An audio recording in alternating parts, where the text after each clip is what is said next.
Fala galera, beleza? Então, hoje a gente vai começar a falar um pouco, né, sobre mais assuntos de JavaScript. Então, nessa aula eu já deixei algumas coisas prontas, né? Eu já criei aqui um index HTML. Por enquanto a gente linkou esse script JS, que é um dos arquivos JavaScript que eu criei. Eu criei alguns outros aqui, mas por enquanto a gente vai falar só desse script JS. Cada um desses arquivos fala um pouco sobre os assuntos que a gente vai retratar hoje aqui na nossa aula de JavaScript. Então, a primeira coisa que eu queria falar para vocês é um pouco sobre o debugador. Mas antes de eu mostrar ele, deixa eu só abrir a nossa página aqui com o Live Server. E, bom, como o nosso index HTML está vazio, então é normal mesmo que aqui esteja vazio, né? Esteja tudo branco. Mas vamos abrir aqui o nosso script JS, a gente tem algum código e eu vou mostrar para vocês o que é o debugador, né, e para que ele serve. Se vocês apertarem F12 aqui, a gente vai ter o DevTools e o debugador é uma ferramenta que o DevTools proporciona para a gente e ele pode ser acessado aqui em Sources, né? Quando vocês acessarem Sources, possivelmente vai estar selecionado aqui algum arquivo que não seja o seu script, certo? Porém, aqui eu vou selecionar o nosso script JS, certo? Que, bom, era o arquivo que está linkado aqui. O nosso arquivo JavaScript que está linkado com a nossa página HTML. Beleza? Ok, vamos começar a usar o debugador. Mas, como vocês podem ver aqui, a gente tem o nosso código, né? Exatamente igual ao código que eu escrevi aqui em script.js. Beleza? E vamos fazer uma coisa aqui. Vamos fazer o seguinte. Se eu clicar aqui depois do lado desse 2 aqui, a gente vai inserir um negócio no debugador chamado de breakpoint. Mas antes de eu explicar esse breakpoint, deixa eu só explicar para que serve o debugador. Né? Esqueci de explicar isso. O debugador é uma ferramenta, né, que permite que a gente execute o nosso código de maneira passo a passo, digamos assim. Então, vocês lembram bem da aula anterior, né? Sempre quando a gente tem algum arquivo JavaScript, a gente executa esse arquivo JavaScript, né? Linkando ele ao HTML. Assim que você carrega a página, ele roda todo aquele arquivo JavaScript de uma vez, certo? Mas pode ser que você não queira que ele rode de uma vez, né? Pode ser que você queira, digamos assim, rodar ele aos poucos para ver o que está acontecendo ali, ou às vezes o seu código está com um erro, você quer investigar do porquê que esse erro está acontecendo. É para isso que serve o nosso debugador. Então, ao executar a nossa aplicação passo a passo, digamos assim, fica muito mais fácil de entender e diagnosticar, né, problemas e coisas do tipo. Né? Ok, vamos explicar agora o que é o breakpoint. Aqui eu coloquei um breakpoint na linha 2, certo? Então, breakpoints, você coloca eles nas linhas, certo? E breakpoint, ele significa, né, o termo breakpoint significa literalmente ponto de pausa. Então, vou fazer o seguinte, eu vou colocar aqui um breakpoint no 2, certo? E eu vou reiniciar a página apertando F5. Quando eu fizer isso, perceba que a linha 2 está com uma cor diferente. O que essa cor significa? Significa que a gente agora está na linha 2 do nosso debugador. E como eu disse, o debugador é uma ferramenta que permite que a gente execute o nosso código passo a passo. Então, se eu apertar aqui a tecla F9, se eu não me engano é F9 mesmo, sim, é F9, a gente pode passar pelo nosso código passo a passo. Né? Deixa eu reiniciar aqui de novo. Perceba que, por enquanto, ele está na linha 2. Né? O fato dele estar na linha 2 significa que ele não chegou nesses console.logs. Vamos ver se isso é verdade? Se a gente for vir aqui no nosso console.log, aliás, aqui eu vou reiniciar e vou aqui no console.log, perceba o seguinte, ele está na linha 2, certo? Se ele está na linha 2, significa que ele não executou os console.logs. E, realmente, o nosso console.log, o nosso console, né, do DevTools, ele está vazio, certo? A partir do momento em que eu chego no console.log, então, aqui eu passei nesse 6. Aí ele já mostra aqui para a gente. Né? Então, a gente chegou nesse primeiro aqui, que soma V1 e V2, são duas variáveis. Né? A gente não chegou nos outros, então ele não vai mostrar esses outros, mas a partir do momento que eu passo por esses console.logs, ele vai mostrar isso aqui no nosso console, beleza? Beleza. Deixa eu mostrar uma coisa para vocês. Eu vou fazer o seguinte, eu vou remover esse breakpoint da linha 2. E se eu apertar aqui F5, perceba que ele não vai parar em linha nenhuma. E isso é uma das coisas que a gente primeiro tem que entender quando a gente está executando o nosso debugador. É que ele precisa ter pelo menos um breakpoint. Né? Caso ele não tiver um breakpoint, lembrem-se, breakpoint significa ponto de pausa.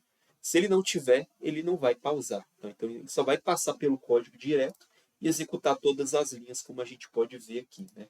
Então, a gente precisa necessariamente colocar um breakpoint. E a partir do momento que você coloca esse breakpoint, o código ele vai tentar, né, chegar nesse breakpoint pulando todas as linhas que estejam acima desse primeiro breakpoint. Então, se eu atualizar a página aqui com F5, percebam que ele pulou a linha 2 e a linha 3 e partiu direto aqui para a linha 4, porque foi a primeira linha que tinha breakpoint. Beleza? Ok. Outra coisa que eu quero mostrar para vocês é que a gente pode, se a gente quiser, adicionar mais de um breakpoint no nosso debugador, certo? Deixa eu fazer o seguinte, eu vou colocar um breakpoint aqui na linha 4, na linha 3, perdão, e um ali na linha 8. Se eu colocar aqui um F5, a gente vai começar da linha 3, né? Beleza. A gente pode, se a gente quiser, ir de linha em linha, né? A gente faz isso com o nosso F9, como eu já tinha mostrado para vocês. Porém, deixa eu reiniciar aqui de novo. O que a gente pode fazer também é, caso você não quiser, né, ir de linha em linha, e você quiser sair de um breakpoint até o próximo breakpoint, você pode fazer isso. No caso, seria esse botão aqui, né? E como vocês podem ver, é F8. Então, eu estou na linha 3, que é esse breakpoint. Se eu apertar o F8, ele vai para o próximo breakpoint. Beleza? Ok. Agora que eu mostrei para vocês o breakpoint, vou mostrar para vocês algumas outras funcionalidades que o debugador nos oferece. Se a gente olhar aqui do lado, a gente percebe algumas variáveis. Então, como vocês podem perceber aqui, no começo a gente define 3 variáveis, né? E a gente dá valores para elas. V1 a gente dá 10, V2 45, V3 68. Perceba que a gente está na linha 3 ainda, né? Então, perceba que o V1 ele foi criado e ele está com valor ali, né? Valor de 10. V2 e V3 ainda a gente não passou, né? Porém, se a gente fizer isso, a gente vai perceber que esses valores eles vão sendo dados. Então, agora a gente está na linha 4, né? O que significa que V1 e V2 já foram dados os seus valores, porém V3 ainda não. Vamos passar aqui pela linha 4, né? Agora o nosso V3 está com valor. Então você consegue ver o valor, quais variáveis foram criadas e quais são os seus valores, olhando aqui do lado no DevTools. Beleza? Outra coisa que a gente pode fazer, isso é bem interessante, é o seguinte. A gente está do console.log, ele não passou ainda, por isso que ele não vai mostrar, né? Só vai mostrar caso a gente passar por aquela linha, né? Mas uma coisa que o debugador permite que a gente faça é que aqui nessa parte de watch, a gente pode clicar nesse maisinho e colocar qualquer expressão que a gente quiser. Vamos, por exemplo, colocar essa expressão aqui, V1 mais V2. E depois que a gente coloca essa expressão e aperta aqui, no caso, Enter, ele mostra o valor daquela expressão. Então, caso você quiser manipular as suas variáveis, que no caso já foram criadas, tá? Aqui as nossas variáveis já foram criadas, já foram dados valores para elas. Por isso que a gente consegue colocar aqui no watch. Se por acaso, vamos dar aqui um F5, vamos tentar fazer esse V1 vezes V2. Aliás, já está aqui salvo, né? Perceba que ele está escrito ali not available. E a razão por causa disso é porque a gente tem o valor de V1, porém a gente não tem o valor de V2 nesse ponto. Então ele não consegue estimar o resultado daquela expressão que eu coloquei, V1 vezes mais V2. Beleza? Então o watch ele serve basicamente para você colocar aqui expressões e ver o valor delas em um determinado ponto do código. Então, caso eu quisesse, eu poderia ver qual que é o valor da expressão V1, colocar vezes V1, certo? A gente obteve o valor de 100, que é 10 vezes 10. Beleza? Então, esse daí foi o watch. Eu acho que, por enquanto, de debugador é isso. Ele tem algumas funcionalidades a mais, porém eu não vou tocar nelas por enquanto. A gente conforme for passando, eu posso mostrar mais alguma dessas funcionalidades, tá? Mas, enfim, eu já mostrei o que eu tinha para mostrar aqui no debugador. Deixa eu só mostrar, na verdade, as estruturas condicionais, né? Como é que elas funcionam. Porque aqui é o seguinte, a gente tem a nossa variável V1, ela é igual a 10, né? E essa variável V1, ela tem um valor par, né? 10 é par. Então, quando ele chegar aqui nesse if, ele vai verificar essa expressão aqui, se ela é verdade ou mentira. Aliás, vamos ver se ela é verdade ou mentira aqui no watch. V1, o resto da divisão de V1 por 2 é igual a zero. Ou seja, se vocês lembrarem bem da última aula, né, o resto da divisão é um operador que a gente usa para saber, né, uma das funcionalidades dele, né, uma das utilidades dele é saber se o número é par ou é ímpar. Né? No caso aqui, qualquer número, se o resto da divisão dele por 2 for zero, ele vai ser par. Né? Então, se a gente colocar aqui essa expressão e dar enter, perceba que ele vai dar true. Então, se ele dar true, significa que ele vai entrar aqui no bloco do nosso if. E, de fato, se eu passar aqui o nosso código, perceba que ele vai entrar aqui no console.log, certo? Como ele entrou no if, ele não vai entrar no else. Lembra que o else é o bloco de código que vai rodar caso a condição do if e dos else ifs elas não forem verdadeiras. No caso que a gente não tenha else if, né? Mas, enfim, ele não vai rodar aqui o else. Caso a gente quisesse trocar aqui o valor do V1, e é o que eu vou fazer aqui agora, né? Vou colocar aqui o V1 sendo 11 e vamos atualizar a página. Vamos ver o seguinte, a gente vai chegar aqui no nosso if, né? Chegamos nele. Aqui a gente está a nossa expressão no watch, né? Então perceba o seguinte, V1 ele é divisível por 2, ou seja, o resto da divisão de V1 por 2 é igual a zero. No caso aqui está como false, ele não vai entrar nesse if, né? Então, perceba que ele não entrou. Ele foi direto aqui para dentro do bloco do else. Então, ele vai dar esse console.log aqui, que diz que V2 é ímpar, pois o valor 45 não é divisível por 2. Perceba aqui que a gente está usando template strings, é um assunto que eu também abordei na última aula, né? E depois que ele passar nesse estrutura condicional, ele vai executar a nossa última linha de código. Beleza? Pessoal, então esse foi o debugador por enquanto, né? Vou mostrar para vocês aqui alguns outros assuntos de JavaScript. Então, para eu mostrar eles aqui, eu vou trocar o nosso script.js pelo nosso próximo arquivo, que seria o loops.js, que é um outro arquivo JavaScript, onde eu vou introduzir um novo conceito. Então, o próximo conceito que a gente vai olhar vai ser estruturas de repetição, também chamada de loops. Né? Então, perceba o seguinte, vamos supor que a gente queira executar, né, uma linha mais de uma vez, né? Que nem é o que está acontecendo aqui. A gente está executando o console.log olá mundo 4 vezes. Né? Bom, essa daqui é uma forma de você fazer isso. Né? Seria simplesmente você copiar a linha e colar ela a quantidade de vezes que você quiser. Né? E assim, ok, ele vai rodar tranquilamente, não vai ter nenhum erro. Certo? Só que, e se eu dissesse para vocês que existe uma forma melhor de você escrever isso, né? De você repetir código sem ter que ficar copiando e colando isso em várias linhas. É aí que servem os nossos loops, né? As nossas estruturas de repetição. Né? Então aqui eu mostrei um exemplo onde a gente faz vários console.logs os mesmos, né? O mesmo console.log.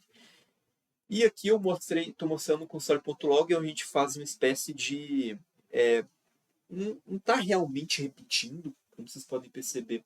As linhas elas são diferentes, né? A gente está exibindo coisas diferentes no console.log, mas eu vou dizer para vocês que existe também uma forma da gente simplificar isso com os nossos loops. Né? Então, vamos ver aqui como é que a gente faz isso com os nossos loops for. Tem dois tipos de loops, eu já vou mostrar o segundo, mas o primeiro é o for. Para você escrever um for, a estrutura de repetição for, você faz da seguinte forma. Você coloca aqui o for, você abre parênteses, e dentro desse parênteses você coloca 3 comandos, digamos assim.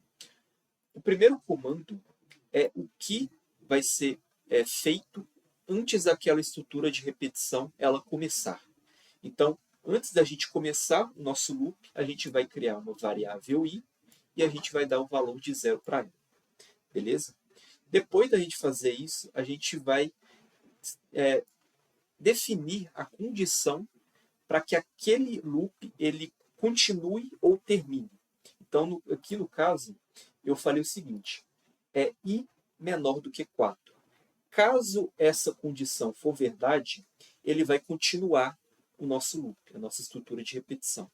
Caso em algum momento essa condição for falsa, então ele vai terminar, ele vai finalizar a execução daquele loop e vai continuar com o seu código aqui embaixo. Beleza? E por último, a gente coloca um comando, que é o comando que termina a cada ciclo do seu loop. Então, eu quero que vocês pensem no loop como se fosse um ciclo de um código que executa várias vezes. Beleza? Para eu mostrar isso de uma maneira menos abstrata, né, vamos usar o nosso debugador. Né? Então, eu mostrei para vocês o debugador e uma das utilidades dele vai ser justamente a gente ver as estruturas de repetição aqui em ação. Vamos abrir aqui o nosso DevTools, então. Vamos atualizar a nossa página. Perceba aqui que o nosso código mudou, né? E olha só, ele até colocou um breakpoint ali sem eu pedir, né? Mas, enfim. Ok. A gente tem aqui a nossa repetição, né, de consoles.log. Eu já vou passar isso aqui. Eu apertei o botão errado, perdão. Era para eu apertar F9. Aí, ó. Então, aqui ele vai mostrar os vários consoles.logs, né? Isso aqui eu acho que não é novidade para ninguém. Vamos ver, então, como é que funciona o nosso loop. Então, como eu falei, deixa eu só tirar esse watch aqui. Como eu falei, o nosso primeiro comando que a gente exibe aqui no nosso for é o que ele vai fazer antes de iniciar a nossa estrutura de repetição. Então, a primeira coisa que ele vai fazer vai ser criar uma variável i e definir ela com o valor 0. Perceba aqui do lado que o nosso i ele não está com valor ainda, né? A gente não passou nesse comando ainda, mas assim que eu aperto F9, ele então executa esse comando e a nossa variável i ela foi definida aí, beleza? Beleza. Depois que ele faz isso, a gente começa as nossas iterações, então os nossos ciclos. Então pode-se dizer que a nossa estrutura de repetição ela começou a partir daqui, certo? E aí começam os nossos ciclos. A cada ciclo, ele vai verificar o seguinte: essa condição aqui é verdadeira ou é falsa? Caso for verdadeira, ele vai executar o código que está aqui dentro, ou seja, ele vai executar o ciclo. Caso for falso, ele vai parar completamente a nossa estrutura de repetição e vai continuar com o código que está abaixo da estrutura de repetição. Então, a estrutura de repetição seria tudo isso aqui, certo? E a partir do momento que a gente finaliza ela, a gente parte para essas linhas de baixo. A gente já vai ver isso, tá? Mas, enfim, continuando, como eu falei, ele vai verificar essa condição aqui, se ela é verdadeira ou falsa. Para a gente ver isso, vamos aqui no watch e colocar essa exata mesma expressão aqui. Então, i menor do que 4. Se é verdadeiro ou falso? Verdadeiro. Bom, se é verdadeiro, então ele vai continuar o nosso código. Né? Ok. Então, ele vai executar o nosso primeiro ciclo. No primeiro ciclo, ele vai fazer olá mundo. Vamos ver se ele executou esse olá mundo. Sim. Então, esse foi o nosso primeiro ciclo. Beleza. Por último, depois que ele termina de executar o primeiro ciclo, né, e qualquer ciclo, para falar a verdade, ele vai executar esse terceiro comando aqui que você especifica. Né? E aqui, também foi algo que eu falei na última aula, né? Eu estou usando o operador de incremento. O que esse operador faz é basicamente aumentar em 1 o valor de uma variável. Então aqui está como 0, quando a gente passar por esse i++, ele vai definir como 1. Beleza? Então foi o nosso primeiro ciclo. A gente terminou o primeiro ciclo. Vamos ver se tem mais ciclos? Bom, aqui ele já partiu para a próxima verificação. Né? I é menor do que 4? True. I menor que 4, né? E por enquanto é 1. Então, o que isso quer dizer? Quer dizer que ele vai executar o nosso próximo ciclo. Né? Então, ele vai fazer esse console.log novamente. Se a gente for olhar aqui agora no console, realmente ele executou o console.log de novo. Né? Aqui aparece como 2 aqui, quer dizer que ele executou 2 vezes. Né? Beleza, depois de executar o ciclo, né, a gente incrementa o valor do nosso i, né, da nossa variável em 1 novamente. Então, eu passei aqui, agora é 2. Enfim, eu vou passar aqui rapidamente, né? Agora é 2, vai passar nessa verificação menor do que 4, vai executar o console.log de novo, vai incrementar, né? Aqui ele vai conseguir passar nessa verificação mais uma vez, então ele vai passar nesse console.log. Até agora a gente executou 4 vezes, né? Até que eventualmente, nesse ponto aqui, ele chega ao valor de 4 e não mais ele passa nessa condição aqui de i menor do que 4. Né? Então aqui está como false e ele vai, como isso daqui vai estar false, então ele não vai mais executar ciclos e a gente vai finalizar o nosso for, a nossa estrutura de repetição. Beleza? Então, esse foi um exemplo bem simples, né, de estruturas de repetições em ação. E, normalmente, quando você quer fazer, né, um número específico de repetições, no caso aqui, a gente faz 4 repetições, né, você faz dessa forma. Você cria uma variável, né, antes da estrutura começar, coloca aquela variável menos um valor, que é o valor que você quer que seja a quantidade de ciclos, e você coloca aqui o i++, né, que aí ele vai incrementando até chegar naquele número que você estabeleceu como a quantidade de ciclos, né, e ele não vai mais passar nessa condição e, portanto, vai acabar com a estrutura de repetição. Beleza? Ok. Então, ele vai continuar o nosso código, vai executar esse console.log aqui normalmente, e eu vou mostrar para vocês agora um outro exemplo de estrutura de repetição. Porque esse daqui ele é bem interessante. Percebam o seguinte, pessoal. A gente tinha criado aqui a nossa variável i e ela não está mostrando aqui mais no nosso, aqui do lado do nosso DevTools. Né? A razão por causa disso é por causa de um assunto chamado escopo. O que significa escopo em JavaScript? Existem algumas variáveis que elas podem estar disponíveis globalmente no seu código. Isso quer dizer que a qualquer momento você pode acessar o valor delas. E existem variáveis que não são tão globais assim, certo? Que o acesso daquela variável ele depende ali, né? Se você está num escopo ou não. Então, escopo a gente pode considerar como se fosse uma área, né?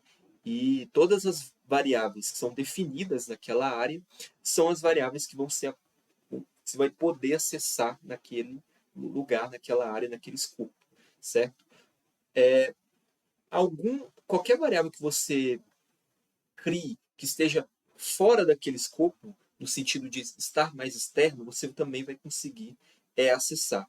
Porém, se você tem um escopo X e do lado desse escopo X você tem um escopo Y, o escopo Y não consegue acessar o X, porque o escopo Y, primeiro, ele é uma área diferente, né? E ele não está externo ao X. Então, pense da seguinte forma, que eu vou mostrar um bloco de notas e vou fazer o seguinte. A gente tem o escopo A, certo? E dentro desse escopo A, a gente tem o escopo A1 e o escopo A2. O escopo A1 ele consegue acessar todas as variáveis do nosso escopo A. Então, caso eu tiver criado aqui uma variável, por exemplo, a variável a gente vai conseguir acessar essa variável aqui no escopo A, no escopo A1, perdão, porque o escopo A1 ele consegue acessar as variáveis que estão externas a ele, certo? Da mesma forma, o nosso escopo A2, ele também vai conseguir acessar a nossa variável, vou chamar ela de A1, vai conseguir acessar a variável A1. Porém, se a gente criar aqui uma variável no escopo A1, vamos chamar essa variável de var1, vamos dar ela o valor de 10, certo? O que a gente está fazendo aqui? A gente criou uma variável e essa variável está no escopo A1. Isso significa o quê? Que a gente pode acessar ela em qualquer lugar no nosso escopo A1 e em qualquer escopos que estejam dentro do nosso A1. Então, vou criar aqui um escopo A11, certo? A gente consegue acessar essa variável dentro do escopo A1. Porém, a gente não consegue acessar essa variável dentro do escopo A e a gente não consegue acessar essa variável dentro do escopo A2. Beleza? Você só consegue acessar uma variável dentro do escopo dela ou dentro de escopos dentro daquele escopo que ela foi criada. Beleza? Eu sei que pode parecer um pouco confuso, porém, conforme a gente for codando, isso vai ficando mais intuitivo, né?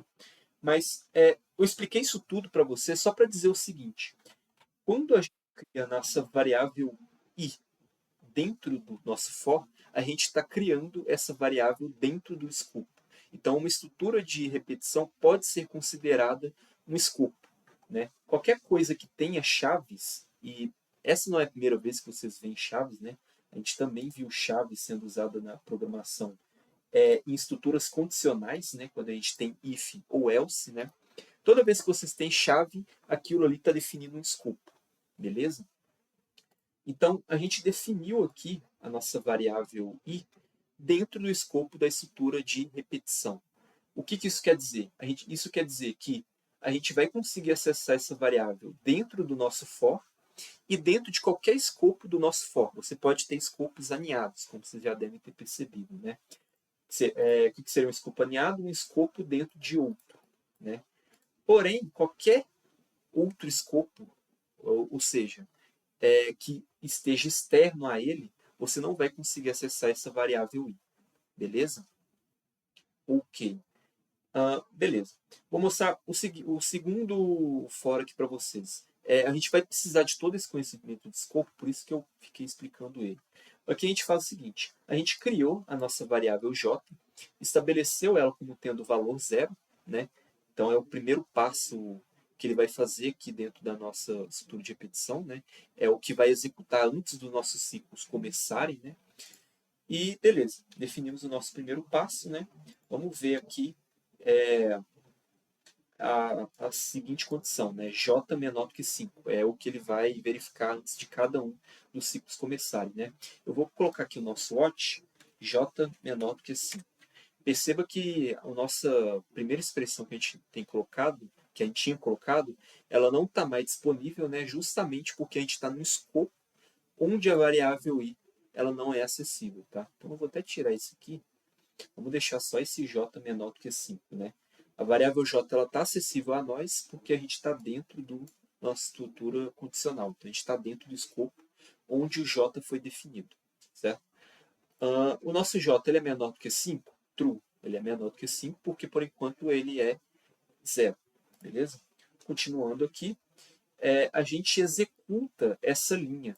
Perceba que essa linha ela é um pouco diferente dos ciclos do for anterior, da estrutura de repetição anterior, porque na estrutura de repetição anterior, a gente sempre fazia a mesma coisa, né? A gente sempre fazia um console.log, olá mundo, ou seja, é exatamente a mesma coisa. Aqui, por mais que a gente esteja repetindo o código, perceba o seguinte, ele vai pegar o valor de j e vai adicionar e mostrar isso na próxima linha, né? Ele vai mostrar o valor de j crescido de 1, certo? Ele não está aumentando o valor de j, tá? O valor de j ele é incrementado com j++, tá? Então aqui ele está mostrando o valor de j mais 1. Ele não está mudando o valor de j, beleza? Não confundam isso. Ok. O valor de j atual é 0, como vocês podem ver aqui. Então ele vai mostrar no nosso console o valor de 1, beleza? Ok. Depois que ele fizer isso, ele vai incrementar aí o nosso j. O nosso j vai ter agora o valor de 1. Sendo assim, ele vai verificar se 1 é menor do que 5. True. Vai executar. E aí, quando ele executar pela segunda vez, o que ele vai fazer? Ele vai pegar o valor de j atual. A gente consegue passar o mouse aqui, ó, ele mostra que é 1. Vai mostrar esse j crescido de 1 no nosso console. Então, ele vai mostrar então o valor de 2. Então esse for ele é um pouco diferente do primeiro for, no sentido de que o primeiro for ele executava exatamente a mesma coisa, que era o olá mundo, enquanto que esse aqui vai executar um código um pouco diferente, porque ele usa a variável, que essa variável ela muda conforme os nossos ciclos eles vão passando, né? Então, aqui ele exibiu 2, né? Beleza. Ele vai incrementar isso, agora é 2, vai passar nessa condicional, vai mostrar o 3 agora, né? E vai fazer isso até o nosso j ele virar 5, que vai ser quando essa condição aqui vai ser falsa, e ele não vai mais executar aquele console, e vai executar o de baixo. Beleza? Pessoal, loops, por enquanto é isso. Existe um outro tipo de estrutura condicional, mas esse eu vou mostrar na próxima aula. Vamos partir para o nosso próximo assunto, que vai ser funções. Né? Então, aqui eu dediquei aqui um arquivo próprio para nossas funções. Vou fazer o seguinte, eu vou tirar aqui o nosso loops, colocar funções, e vou mostrar para vocês o conceito de funções. Para que servem as funções? Né? Seguinte, vamos supor que você tenha um código que você execute muito ele no seu código JavaScript. Né? Um pedaço de código que você execute muito ele. Você pode, se você quiser, executar, né, aquele código várias vezes, copiando e colando ele, né? Ou você pode colocar ele numa função e ao invés de você executar aquela parte específica de código que você quer que rode, você chama aquela função. Então, função nada mais são do que um código reutilizável, digamos assim. Então, aqui eu criei várias funções, eu criei 3 funções. Essas funções elas são um pouco diferentes entre si, eu já vou explicar cada uma delas, certo? Mas primeiro vamos por essa daqui, que é a mais simples, que é a função de igualar. Essa função ela vai simplesmente escrever no terminal Olá Mundo, beleza? Quando a gente define as nossas funções, nada acontece. Eu vou mostrar isso para vocês. Eu troquei aqui em funções, troquei. Calma aí, que eu escrevi coisa errada. Deixa eu dar um F5 e beleza, a gente tem aqui as nossas funções. Perceba o seguinte, se eu colocar aqui o breakpoint aqui na... Aliás, aqui ele já está partindo direto para a nossa linha, não é isso que eu queria. Mas se eu colocar o nosso breakpoint aqui, ó, na linha 16, certo? E rodar isso aqui, perceba o seguinte, ele passou por todas essas funções aqui, porém ele não fez nada. Não executou nada no console log, nem nada do tipo. Ora, mas aqui não tem o console.log? Aqui nessa função de golar, ele passou por aqui. Ele não vai executar a função? E é aí que a gente precisa entender o seguinte. Quando a gente define uma função, e para você definir uma função, você faz dessa forma aqui, né? Você coloca function, o nome da função, parênteses, a chave, e aí você coloca o código daquela função. Quando você define uma função, o código dentro dela não é executado. Então você definiu a função, nada acontece quando você faz isso. Beleza? Aquela função ela só vai executar quando você chamar ela. Certo? O que significa chamar ela? Significa, é como se fosse um telefone. Né? Vamos usar a analogia do telefone. Quando você define aqui as nossas funções, é como se você estivesse salvando aquele número no seu celular, certo? Porém, só você ter salvado aquele número não significa que você está ligando para ele ainda, só significa que ele está salvo ali, certo? Da mesma forma que para você chamar aquele número, você precisa explicitamente escrever ele e apertar no botão, a função ela só vai executar quando você colocar aqui o nome dela, colocar o parênteses abrindo e fechando, né? E aí você vai executar a função. Então, quando a gente registrou a nossa função, ela não executou, certo? Quando a gente executar ela aqui agora, então aqui é como se eu estivesse ligando para o número, eu vou passar aqui na linha, o que ele vai fazer? Ele vai executar a nossa função, certo? Então aqui ele vai passar por esse console.log, né? Passou pela função, e aqui ele não mostrou. Ah, não, estava mostrando várias vezes. Eu passei por essa função várias vezes, o console ficou meio poluído. Mas, enfim, ele mostrou aqui o nosso Olá Mundo. Deixa eu limpar isso aqui, executar de novo, só para mostrar de novo e ficar didático. Então, aqui, quando ele passou pela definição, ele não vai mostrar. Quando a gente chama a nossa função, ele vai executar o console.log e vai voltar para onde o nosso código estava. Né? Então a gente chamou aqui, ele vai executar, depois que ele executar, ele vai voltar onde ele estava no código. Né? Então é assim que funções funcionam. Né? Vamos fazer o seguinte agora. Aqui eu criei uma estrutura de repetição, justamente para a gente pegar um pouco a prática dessa estrutura de repetição. Vamos ver aqui como é que essa estrutura de repetição está funcionando. Primeiro, ele cria uma variável i. Essa variável i está com valor de 0, certo? Vou passar aqui, então ele criou essa variável, deu o valor de 0. E ele vai verificar o seguinte: i é menor do que 4. Vamos verificar aqui no nosso watch. I é menor do que 4. True, né? I é menor do que 4. Então, o que ele vai fazer? Ele vai executar o nosso primeiro ciclo. E qual que é o nosso primeiro ciclo? Olha só, é justamente a gente chamando a nossa função de novo. Então, o que a gente poderia fazer? A gente poderia, se a gente quisesse, colocar o console.log, olá mundo, aqui ou aqui. Só que como é um código reutilizável, o que eu posso fazer é definir essa função e chamar ela em vários lugares. E aí, quando eu chamar essa função, o que ela vai fazer? Ele vai executar ela. Então, ele vai chamar o console.log de novo, né? E, se a gente for olhar aqui, ele executou de novo. Né? Aqui ele vai acrescentar o i em 1. Então, agora o i é igual a 1. Vai verificar aqui de novo, é true. Vai executar a nossa função de novo e vai fazer isso 4 vezes. Né? É a última vez, acredito eu. Beleza. Agora aqui ele não vai executar mais e vai partir para a nossa próxima linha. Beleza. Então essa foi a função diga olá. Beleza? Ela é uma função bem simples e tudo que ela faz é simplesmente executar o nosso console.log. Até aqui, tudo de boa. Existem funções, e essas funções são bem interessantes, que elas retornam algo.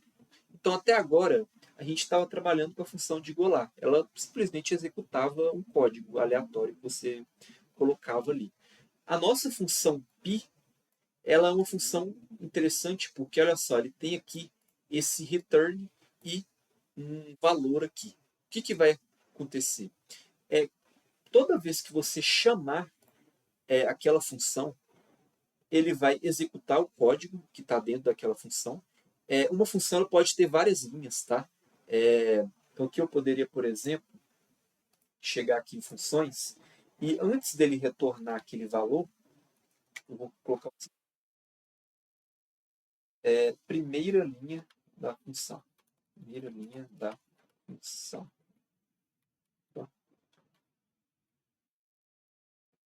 Vamos ver isso aqui executando. Então, aqui ele está no nosso console.log, né? O que ele vai fazer vai ser executar a função pi. Opa, eu esqueci de iniciar, né? Pronto, agora console.log aqui. Deixa eu só colocar um breakpoint aqui e já pular esse for todo. Eu vou pular aqui para o próximo breakpoint, ele vai vir aqui para o 23, né? Vamos ver a função pi executando. O que ele vai fazer quando ele chamar o pi, né? Que eu estou chamando o pi. Ele vai fazer esse console.log e vai retornar. O que significa retornar? Significa que no lugar onde você chamou a função, ele vai substituir aquele lugar pelo que ele está retornando. Então, onde ele está, esse pi aqui, ele vai substituir por 3,14, 15, 92, enfim. E aí, o que ele vai fazer? Aqui no nosso console.log, a gente está exibindo a chamada de pi mais 2. Ora, a chamada de pi retorna esse valor. Então, o que ele vai fazer? Ele vai fazer esse valor mais 2 e vai exibir no console. Vamos ver se é isso que ele vai fazer mesmo. Então, aqui ele retornou esse valor.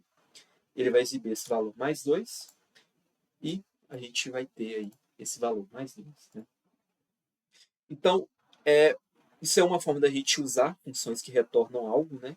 Seria você fazer operações com ela, né?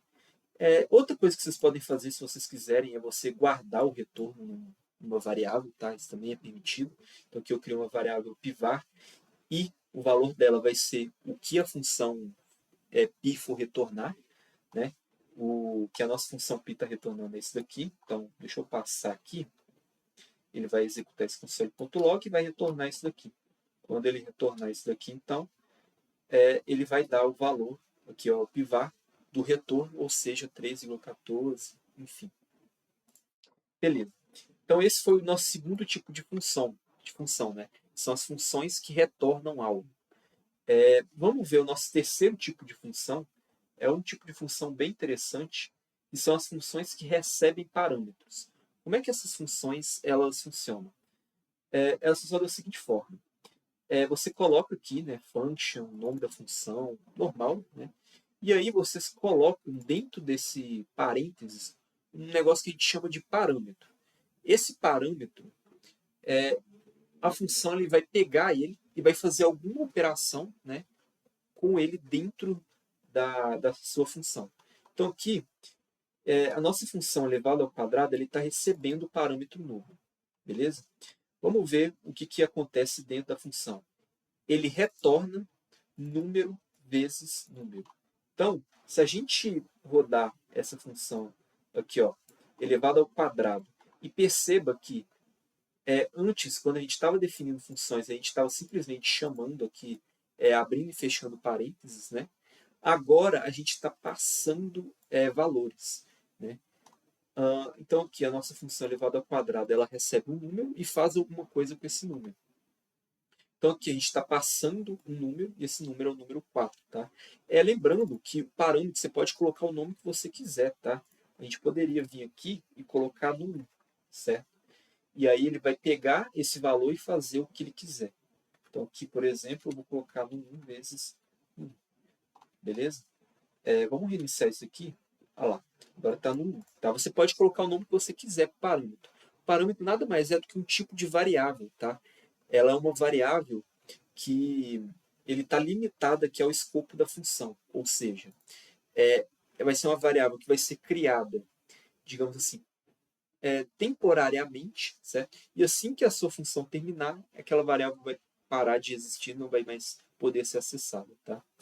Então, vamos voltar aqui onde a gente estava, né? Que é quando a gente chama a função elevada ao quadrado e passa o valor de 4. Né?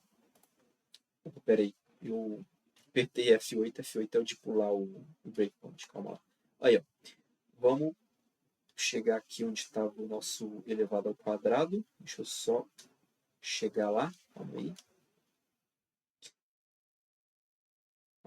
Aí, ó, cheguei no elevado ao quadrado. Eu passei o 4. Quando eu passar o 4, o que ele vai fazer? Ele vai fazer com que essa variável temporária, no caso o parâmetro, seja o valor que a gente passou aqui quando a gente chamou a função. Então, quando você passa um valor para a função, ele vai pegar aquele parâmetro, aquela variável temporária que eu falei com vocês, e vai fazer com que essa variável tenha o valor que você passou quando você chamar aquela função. Então, aqui no 1 vai ter o valor de 4, né? E aí aqui, o que ele está fazendo? Ele está retornando para a gente 1 vezes 1. Como a gente passou o valor de 4, o que ele vai fazer? Ele vai retornar para a gente 4 vezes 4. Então, ele vai retornar para a gente... opa, aqui eu de novo apertei o F8, que ele termina a execução. Calma lá. Deixa eu pular para o próximo. Deixa eu voltar lá. Ele vai retornar, então, 16, né? Então, aqui vai retornar 4 vezes 4. 4 vezes 4 vai ser 16, né? Então, aqui no console.log, ele vai exibir 16. Beleza? Só que o que é interessante, como eu falei com vocês, a função é um código reutilizável. Então, se aqui a gente fez um 4, olha só que interessante, a gente pode passar outros valores também. Né? E a gente pode retornar, a gente pode colocar o que a função está retornando dentro de uma variável, é o que a gente está fazendo aqui. Então, a gente está chamando a função de novo, passando 6. Vamos executar isso daqui. De novo, PDF. Calma lá. Só tem que acostumar com esse debugador aqui, porque eu não estou acostumado no VS Code. Para quem não sabe, o VS Code também tem um debugador próprio, tá? As teclas são diferentes. Mas, enfim. Aqui a gente está executando elevado ao quadrado, passando o valor 4. Vamos ver agora passando 6. Quando ele fazer isso, ele vai definir aqui o valor 6, né? E aí, quando a gente retornar aqui, ele vai retornar 6 vezes 6, que seria 36, e vai colocar ali no valor de 1, certo? Por último aqui, passando 3, então aqui ele vai fazer com que o parâmetro tenha o valor 3 e vai retornar 3 vezes 3, que é 9, né? Então, passando o mouse aqui, a gente vê 9. E, enfim, aqui ele está mostrando no 1 mais no 2, né? no 1 mais no 2, então é 45. Né? 36, se não me engano, 36 mais 9, né? Mas, enfim, funções foi isso. E vamos para o nosso último tema, né? Eu sei que essa aula já está ficando com bastante conteúdo, mas, enfim, seria objects, né? Vamos ver então. Deixa eu só trocar aqui, index HTML, para objects.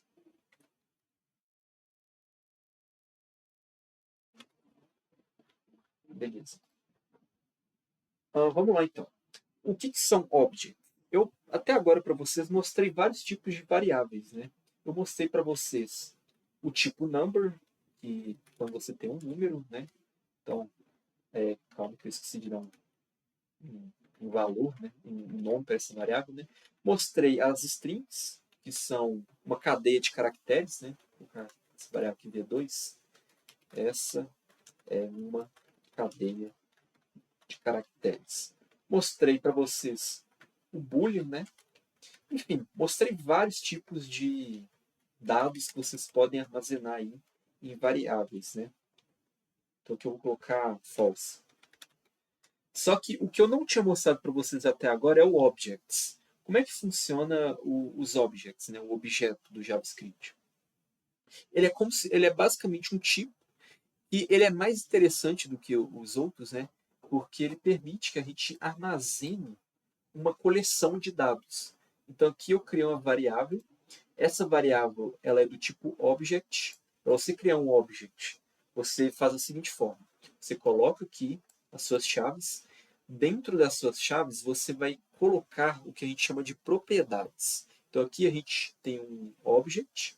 Dentro desse object, a gente tem as seguintes propriedades: nome, espécie, cor e idade, certo?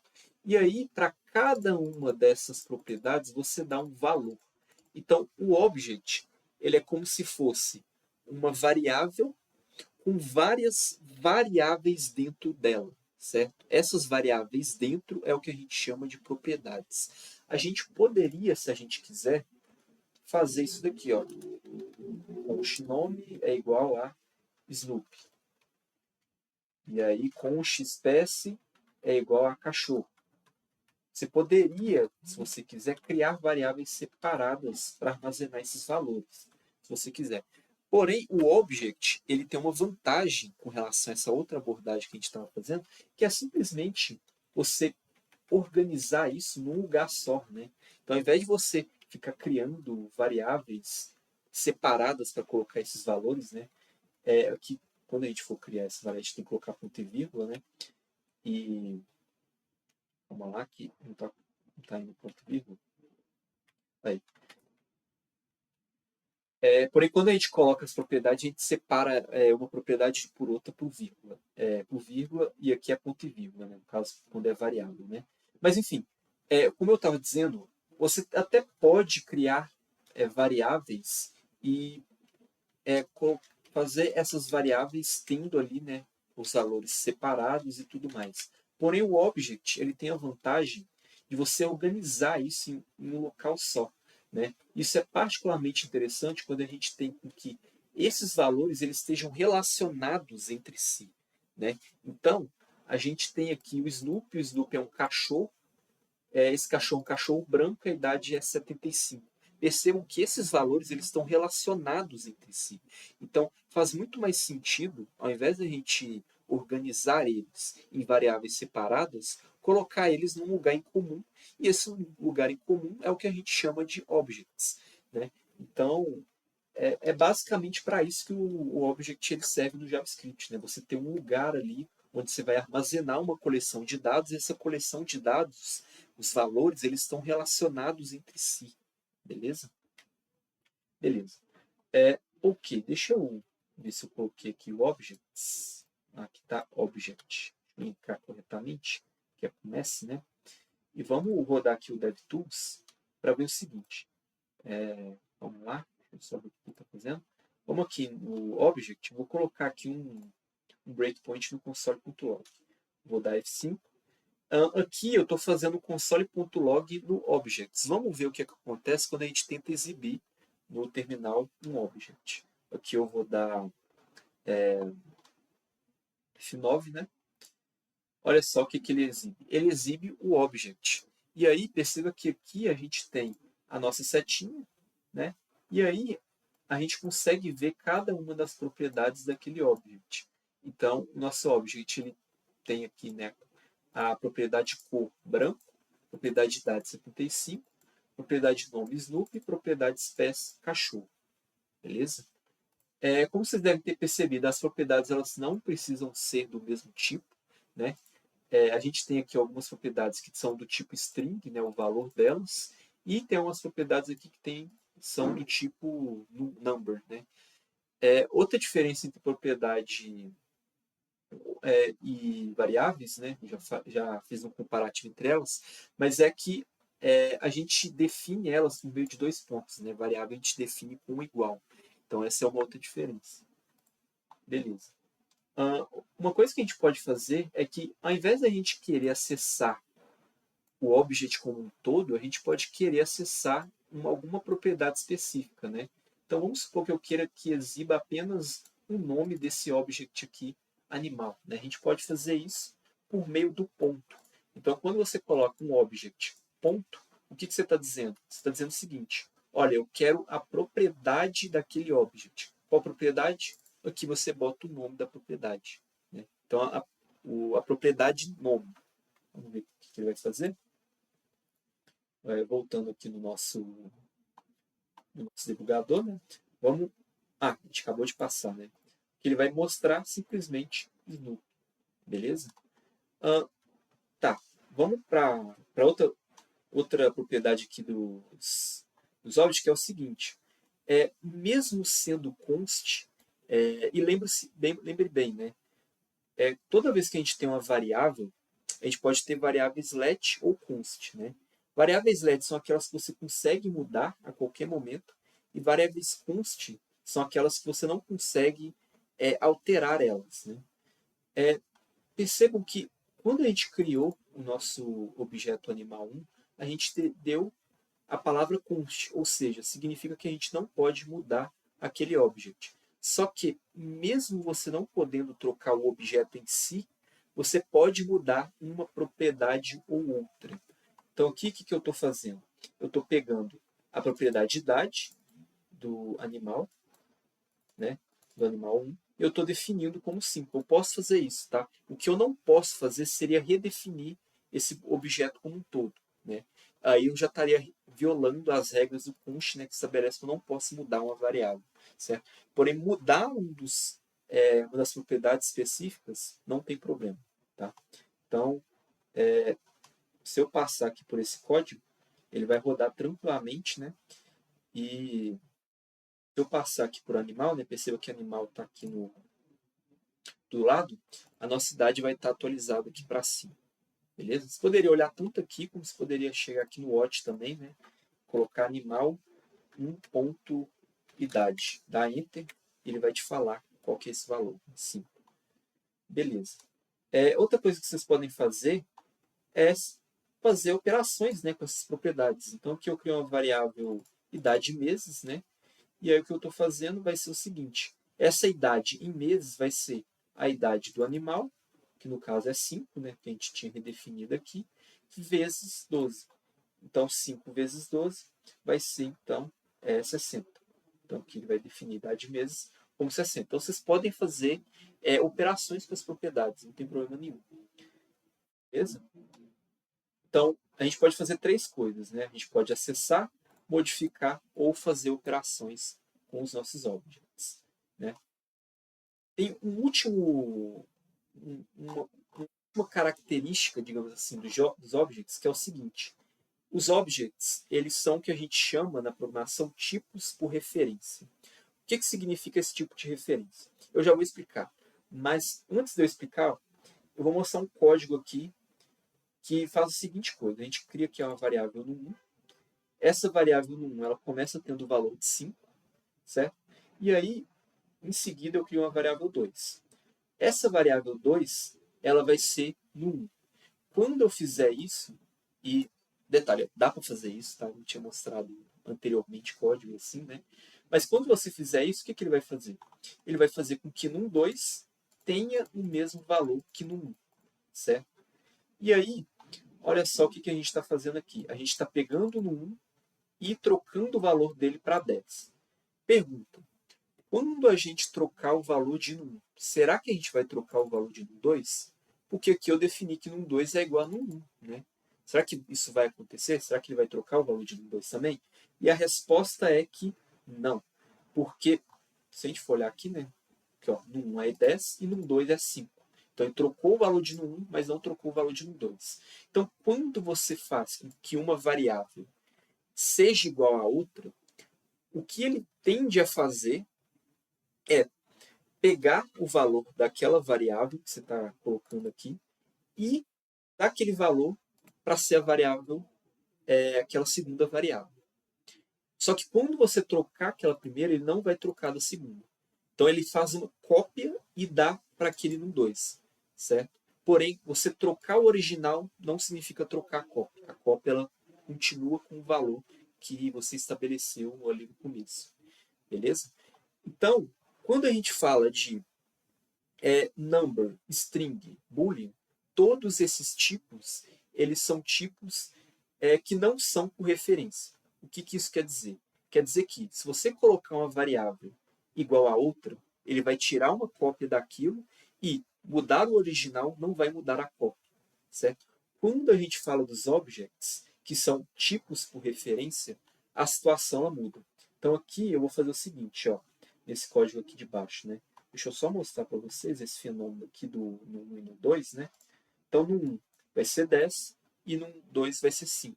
Então mudar o original não muda a cópia. Né? Vamos ver com o object como é que isso funciona, né? Aqui a gente criou um object pessoa 1, que é isso daqui, né? Vai ser um object com as seguintes propriedades, né? Nome, idade, estado e sexo, né? E aí eu criei um outro object aqui que ele vai ser igual ao pessoa 1. E aí, o que a gente faz em seguida é o seguinte: a gente vem aqui e troca os valores da cópia. Então, pessoa 2.nome vai ser igual a fulano, pessoa 2.idade vai ser 34, pessoa 2 estado vai ser MG, pessoa sexo vai ser M. O que acontece? Os tipos de referência eles são diferentes dos outros tipos que a gente estava vendo até agora. No sentido de o seguinte: quando você mudava a cópia antes ou mudava o original, você não mudava o outro, né? Nesse daqui é diferente, no sentido do seguinte: quando você muda a cópia ou o original, você está mudando o outro cara equivalente. Ou seja, você mudar a cópia, você está mudando o original, ou você mudar o original, você está mudando a cópia, certo? Esses tipos, na verdade, o object ele é apenas um dos tipos por referência, né? Tem vários tipos de referência. Então, eles são chamados assim, né, os tipos de referência, porque sempre quando você cria uma variável e coloca essa variável como sendo um tipo por referência, o que você está fazendo é passar a referência para aquela variável, certo? De tal forma que toda vez que você mudar aquela variável, você está mudando a referência diretamente. Então, você vai trocar todo mundo que tiver aquela referência, né? Então, você vai mudar aqui pessoa 1 e pessoa 2. Então, quando a gente fez isso daqui, o que ele vai fazer? Ele vai mudar pessoa 1 e pessoa 2. Então, quando a gente mudou aqui no pessoa 2, a gente também mudou no pessoa 1. Beleza? Pessoal, de objects foi isso. Eu sei que foi bastante conteúdo. Eu sei que talvez tenha sido um pouco confuso, mas eu vou passar algumas atividades para vocês, certo? E espero eu que com essas atividades, né, vocês fazendo elas, vocês consigam entender, né, o conteúdo. Mas por hoje é só, né? Espero que vocês tenham gostado e eu me vou. Falou.